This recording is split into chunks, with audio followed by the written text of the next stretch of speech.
এক নদীর ধারে এক চালাক শিয়াল থাকত। সে প্রতিদিন নদীর পাড়ে ঘুরে বেড়াত আর মাছ ধরতে চাইত, কিন্তু জলে নামতে ভয় করত। ওই নদীতেই থাকত এক চালাকির ভান করা কুমির। কুমিরের মনে ছিল অন্য রকম ইচ্ছে। সে ভাবল, যেভাবেই হোক এই শেয়ালকে ধরতে হবে, তার মাংস খেলে তো আমার ভালো ভোজ হবে। একদিন কুমির শেয়ালকে ডেকে বলল, শেয়াল ভাই, তোমার জন্য একটা সুখবর আছে। নদীর ওপারে এক বিশাল ফলের বাগান আছে।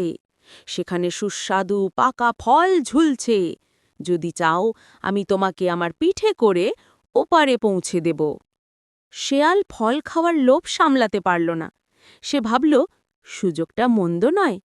তাই সে কুমিরের পিঠে চড়ে বসল। কুমির খুশি হল, এবার তার স্বপ্ন পূর্ণ হবে।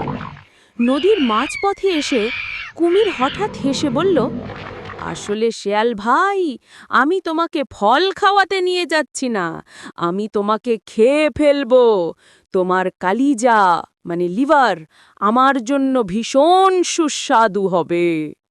শেয়াল ভয়ে পেল, কিন্তু সাথে সাথে বুদ্ধি খাটালো। সে শান্ত গলায় বলল, আরে কুমির ভাই, এতদিনের সম্পর্ক, আমি তো আনন্দের সাথে তোমাকে আমার কালিজা দিতে রাজি। কিন্তু সমস্যা হলো, আমি কালিজাটা নদীর তীরে রেখে এসেছি। যদি আমাকে একবার তীরে নামাও, আমি কালিজা নিয়ে এসে তোমাকে খাওয়াবো। কুমির বোকা ছিল।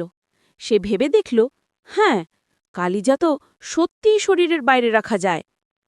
তাই সে বিশ্বাস করে শেয়ালকে নদীর তীরে নামিয়ে দিল।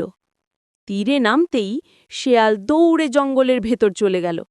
দূর থেকে দাঁড়িয়ে সে হেসে বলল, ও হে বোকা কুমির, কালিজা কি কখনো শরীর থেকে আলাদা করে রাখা যায়?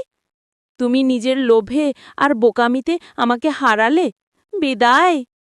কুমির দাঁত চেপে নদীতে গড়াগড়ি খেতে লাগল, আর শেয়াল আনন্দে জঙ্গলের ভেতর গিয়ে পাকা ফল খেতে লাগল।